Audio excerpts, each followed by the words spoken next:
예, 살충제 달걀 파동. 이제 전수조사 끝나면서 뭐 급한 불은 껐습니다만 지금부터는 이런 상황이 벌어진 원인은 뭔지 보다 자세하게 분석하고 대안도 찾아야 할 때죠. 야권에서는요.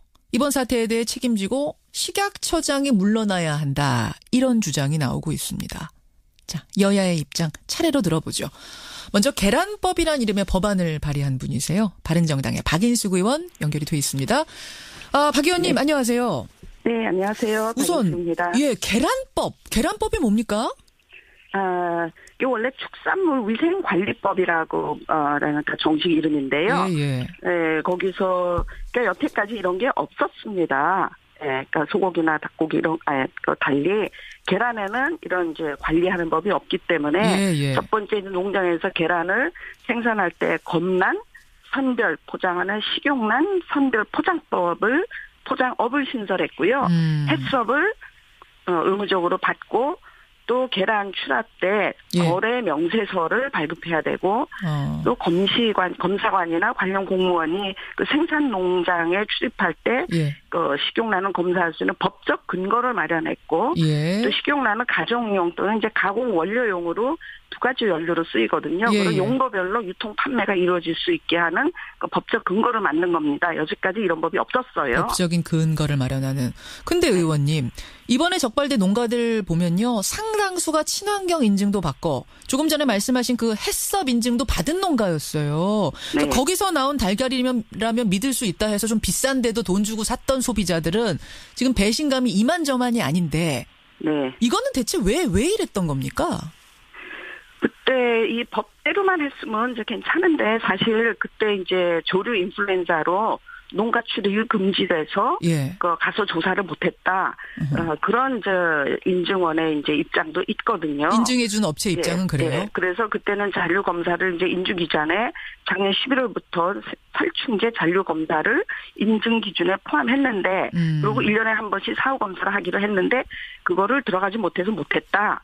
그런 이제 얘기도 있고요. 뭐 지금 그런 농피아 뭐 이런 얘기도 나오잖아요. 그렇더라고요. 그러니까 부실하게 했다 그 얘기죠. 그러니까 지금 친환경 인증을 해주는 민간업체가 64개가 되는데 농식품부의 퇴직 인사들 상당수가 거기에 재취업해 있고 그런데 지금 인증 시스템은 계란 농가들이 인증 업체를 골라서 신청하는 시스템이고 그 과정에서 확실한 인증이 이루어지지 않았을 가능성이 있는데도 정부 당국은 눈 감아줬을 개연성 그 농피아들 때문에 뭐 이런 얘기가 나오더라고요.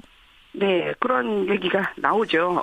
그런데 그러니까 이거를 잘 지키지를 않았고 또 지키려고 해도 할 수가 없었다. 그런 얘기가 나오니까 앞으로는 이제 이런 일이 있으면 사실 법대로만 다 지켰으면 이런 일이 안 생기죠. 아니 법이 없었다면서요, 아예. 네, 아니 그러니까 결안에 나오는 그 법은 없었죠.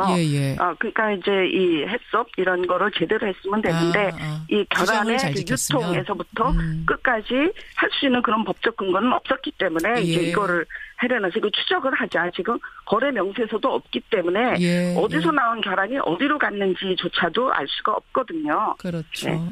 알겠습니다. 그런 걸 더 강화하자는 법이 계란법이다 이 말씀. 그나저나 강화하고 추적할 수 있게 하자. 추적하자. 이 상황에서 지금 바른정당을 포함한 야당들은 일단 류영진 식약처장부터 경질해라 일제히 요구하고 나섰습니다. 그건 왠가요? 네, 애초부터 이런 논란이 있었죠. 일단 이제 전문성이 부족합니다. 연구 업적이나 이제 행정 경험은 없고 그냥 정치 활동만 파견한 분이거든요. 비례대표 20번 이번에 받았고 문 대통령이 이제 대선 특보를 했고 그래서 사실 청문회 왔으면은 전문성 부족으로 절대 통과를 못했을 뿐인데 지금 식약처가 얼마나 큰 조직입니까? 강화해서 총리실 산하로 가고 그랬는데 그 수많은 석박사들을 거느리고 수많은 인허가를 좌지우지하는 막중한 자리인데 저희 보니까 참 안타까워요. 그 약사 출신 수많은 훌륭한 인재들을 제치고 왜 하필 이런 함량비다 코드 인사를 했는지 이분도 약사 출신 아니신가요? 네, 약사 출신 맞죠. 제가 약사 출신을 뭐라고 하는 게 아니에요. 약사 출신에 얼마나 많은 인재들이 있는데 그분은 그런 분을 제치고 왜 했냐. 그런 말씀을 했고 이분이 또 성급하게 처음에 또 괜찮다 이런 이제 호언장담을 해서 국민들을 더 분노하게 했잖아요.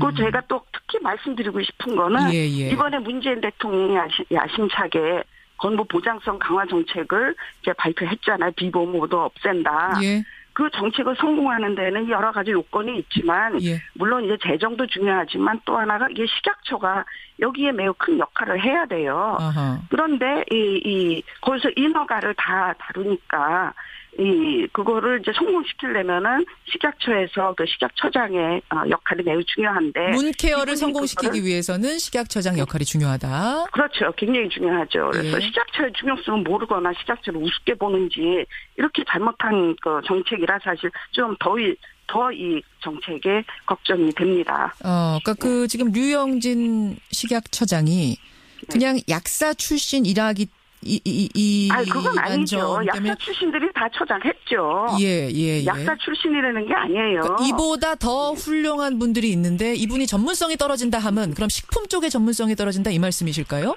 아니 약도 굉장히 조금 어렵거든요. 복잡하고 예. 굉장히 공부를 많이 해야 되고 예. 얼마나 그 훌륭한 분들이 많은데 그런 경험이 없는 분을 왜 시켰냐. 약사를 말하는 게 아닙니다. 경험이 부족하다. 경험이 있고 연구 업적이라든가 행정 실적이 이런 이제 아주 훌륭한 분들이 많이 계신데 예. 왜 하필 이런 분을 시켜서 이렇게 중요한 시기에 이렇게 했냐. 그게 안타까운 생각이 들어서 그렇군요. 말씀드립니다. 네. 근데 이낙연 총리는 이런 이야기 하시더라고요. 어차피 정부란 게 연속성이 있는 거여서 정부의 이 살충제고 보급은 지난 정부에서 했던 일이다. 근데 지난 정부에서 잘못한 일을 의도적으로 새 정부의 일인 것처럼 지금 보도를 하면서 불안을 부추기고 있는 건 아니냐? 뭐 이런 이야기. 아니, 저는 그런 생각은 하지 않아요. 이게 굉장히 오래된 일이고 또 사실 예견된 일이에요. 그 닭 사육하는 장면을 보시면은 뭐 그러잖아요. 너무너무 빽빽하게 A4 용지 사이즈 하나의 닭이 한 마리 들어가 있고 우리나라 외국이나도 마찬가지지만 거기에서 어떻게 이런 게 이제 진드기나 이런 벌레들이 안 생기게 되는 거를 생각을 하겠어요. 그래서 저는 이 근본적으로는 이 사육 방법에 변화가 있어야 되고 또 기후변화 때문에 고온 다습하잖아요. 그러니까 이런 사육 방법과 이게 기후변화 때문에 그대로 이대로 사육 방법을 하다가는 또 이런 일이 재발한다. 그러면 지난 정부부터 있었던 일이다. 지난 정부에 막지 못했다라는 것은 동의하지만 이번에 식약처장이 대처하는 과정에서 말실수한 거 뭐 이런 것들 또 문케어의 적임자가 아니라는 측면에서는 식약처장이 적합치 않다. 경질해야 된다. 이렇게 정리하면 되겠습니까? 그렇죠. 이거는 뭐 어느 정부가 안 해 수십 년 동안 우리고 그 닭 사육하는 거 보면은 어느 정부고 상관이 없어요. 알겠습니다. 똑같이 해왔으니까. 여기까지 말씀 듣겠습니다. 고맙습니다. 네, 감사합니다. 바른정당의 박인숙 의원 먼저 연결을 해봤습니다. 이번에는 더불어민주당 가보죠. 재윤경 원내대변인 연결이 되어 있습니다. 재윤경 의원님 안녕하세요. 네, 안녕하세요. 우선 야당에서 식약처장 경질론 일고 있는 거 이건 어떻게 보십니까? 뭐 좀 전에 그 의원님께서도 말씀하셨지만 이게 뭐 지금 정부에서 갑자기 불거진 문제는 아니고요.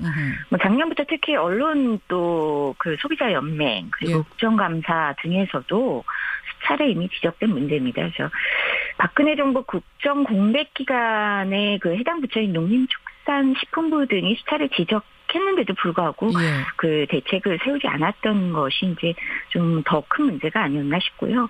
이제 임명된 지 한 달째 돼서 살충제 계란 파동을 오히려 그좀 신속하게 전수조사를 하고 수습하고 있는 그 처장에게 모든 책임을 전가하고 해임 요구까지 하는 것은 뭐 지나친 공세가 아닌가 싶고요. 오히려 좀 전에 말씀드렸지만 그 임명된 지 한 달 만에 이렇게 신속하게 이렇게 수습하고자 하는 그 조치를 취하고 있는 그 처장에 대해서는 좀 높은 점수를 오히려 줘야 되는 것이 아닌가. 오히려 높은 점수. 네, 그런 그 말씀 좀 드리고 싶습니다. 그런데 올해 불거진 문제인데 여태 사실은 지난 정부가 다 방치하고 있었던 점을 감안한다면 오히려 이 부분에 대해서는 좀 다른 평가가 있어야 되는 게 분명한 것 같고요. 지난 정부에서부터 이어진 일이고 뭐 이게 이번 정부의 책임이 아니라는 것에 대해서는 박인숙 의원, 앞에 박인숙 의원도 동의하시는 것 같습니다. 다만 이번 사태가 불거지고 난 후에 식약처장의 대처. 그러니까 국내에는 살충제 달걀 문제 없으니까 안심하고 먹어도 된다라고 말을 했다든지 그 후에 전수조사 과정에서 뭐 농가를 발표하는데 오락가락했다든지 이런 문제에 대해서는 좀 치명적이었던 것 아니냐 이런 지적 같아요. 일단 사실 그 지난 그 취임 기자간담회에서 이제 유럽에서 이게 먼저 문제가 되지 않습니까? 예, 예. 이게 이제 국내에는 문제가 없으니 안심하고 먹어도 된다. 이렇게 취임 기자간담회에서 이렇게 말씀하셨던 것이 좀 문제가 된 것 같은데요. 그렇죠. 이게 이제 사실 그 식약처에서 전수조사를 실시하기 전이었습니다. 그리고 부처에서 이제 보고를 받았던 거죠. 농식품부에서. 예. 그래서 취임 기자간담회 당시에는 이제 보고받은 내용에 기초해서 이제 그 식약처가 국내산 그 60건을 조사했을 때 문제가 없었다. 뭐 이런 내용을 보고를 받고 그렇게 답변을 했던 것 같아요. 근데 그 이제 처장 입장에서는 이제 그 취임 당시에 알고 있는 그 내용 범위 내에서 답을 한 것으로 이게 추정이 됩니다. 근데, 이게 그 후에 이제 식약처가 15일부터 국내 계란 전수조사에 착수를 하고 문제를 파악을 하기 시작했고, 그리고 이제 16일 살충제 계란 파문에 대해서, 이제 좀 발빠르게 사과를 했습니다. 사실 뭐 이전 정부, 박근혜 정부, 뭐 이명박 정부 때도 마찬가지인데 어떤 문제가 그 터지고 이 문제에 대해서 사실 조치를 취하는 과정이 계속 그 해명하거나 아니면 문제를 덮거나 뭐 축소해서 이렇게 그 보고를 하거나 그리고 이제 사과는 사실 아주 그 뒤늦게 뭐 그 문제가 더욱 심각해져서 사과를 한 거. 그 부분에 그렇죠. 대해서는 지금 많은 분들이 잘했다라고 칭찬의 문자 주세요. 다만 청취자 손정숙님의 지적은 어떤 거냐면 성급한 답변 아니었는가 그 부분입니다. 이게 중요한 문제이기 때문에 전수조사가 안 된 상태, 잘 모르는 상태면 잘 모른다고 했었어야 되는데 안심하고 드십시오라고 했던 게 이 국민들 오히려 지금 더 오락가락 불안하게 하는 건 아니냐 이런 지적이요. 맞습니다. 근데 이제 이게 취임하는 과정에서 이 전반적인 어떤 그 인사 과정에서 사실 상당히 많은 그 분들이 좀 긴장을 했던 그 과정이 좀 있습니다. 그러다 보니까 좀 그런 말실수들이 사실상 조금 있었는데 저는 이제 어쨌든 문제를 풀어나가는 과정에서 조금의 실수도 없고 완벽하다면 가장 좋겠지만 뭐 또 실수는 있을 수 있다고 생각합니다. 그것이 사실 돌이킬 수 없는 실수거나 그로 인해서 더 큰 문제가 발생했다면 책임을 지는 것이 맞는데 지금으로서는 책임질 단계 아니다. 오히려 책임지고 경질되는 것이 사퇴하는 것이 아니라 책임지고 문제를 수습하는 게 맞다. 이쪽이신 것 같아요. 예, 맞습니다. 근데 류 처장이 꼭 이번 그 뭐 살충제 달걀 사태에 대한 대처뿐만 아니라 문재인 케어를 관할하는 문제라든지 여러 가지로 이 식약처라는 큰 조직을 다루기에는 좀 역량 부족 아니냐, 경험도 부족하고 전문성도 부족하다라는 야당의 지적은 어떻게 보십니까? 일단 뭐 경험과 전문성에 대한 평가 기준이라는 건 대단히 주관적이지 않나 이런 생각이 듭니다. 그래서 좀 전에 뭐 그 박인수 의원님께서 말씀하시는 내용에서도 그냥 경험이 없다. 어떤 경험이 구체적으로 어떻게 없느냐 이런 말씀을 하시는 게 아니기 때문에 저는 그거는 야당의 문제 제기 자체에도 사실 상당히 많은 주관이 개입이 돼 있다 이렇게 보고요. 뭐 이게 이번에 그 유영진 식약처장 같은 경우는 이제 그 부산시 선거 대책위원장도 하셨고 그래서 이제 좀 코드 인사 아니냐. 보은 인사, 코드 인사 이런 얘기 나오더라고요. 예, 그렇게 얘기하고 있지만 사실 또 이거는 저희 입장에서는 이제 선거 당시에도 그 제약 분야의 전문성을 인정을 해서 캠프에서 전문가로 영입했던 분입니다. 그래서 이렇게 이분의 전문성이라든가 경험에 대한 평가는 좀 이렇게 이 상반된 측면이 있기 때문에 좀 더 이렇게 문제를 풀어나가는 과정을 지켜봐야 될 것 같습니다. 여야의 이 경질에 대한 입장은 이렇게 다른데 농피아에 대한 입장은 여야가 같은 입장이실 것 같아요. 재윤경 의원님 어떻게 생각하세요? 이른바 농피아들이 지금 이 문제 일으킨 거 아니냐? 그러니까 사실 이게 이제 관료 집단 전체에 이런 문제가 좀 있는 것 같습니다. 그래서 사실 저희가 관피아 얘기도 했었고, 뭐 이전 정부에서도, 오히려 박근혜 대통령이 이렇게 박근혜 전 대통령이 그런 얘기를 했었죠. 관피아 그리고 적폐 이 표현을 가장 처음에 썼거든요. 그래서 이 관료들이 사실 퇴직 후에 이런 또 그 관련 업체로 재취업을 하면서 이런 낙하산 인사 그러면서 사실 인증의 문제라든가 이렇게 관련 업체와 관련된 여러 공적인 업무에 있어서 사적인 그런 이 견해를 가지고 그렇게 업무를 하다 보니까 사실상 우리가 이제 중요하게 이런 식품 약 안전처에 관련된 문제를 그 제대로 이렇게 대처를 못한 것이 아닌가 싶습니다. 그러니까요. 뭐 식약처뿐만 아니라 지금 친환경 인증제도, 햇섭제도 네네. 이런 거 다 손질해야 된다는 거 아닙니까? 계란만의 문제는 또 아니거든요. 네네. 이번 기회에 전수조사하고 뭐 안심하십시오, 드십시오 하고 끝낼 것이 아니라 이 전반에 깔려있는 시스템들을 다시 한번 점검하는 계기로 꼭 삼아주시기를 제가 여당 의원 나오셨으니까 신신당부 드립니다. 네네. 예, 여기까지 말씀 듣죠. 고맙습니다. 네, 고맙습니다. 더불어민주당 재윤경 의원까지 만났습니다.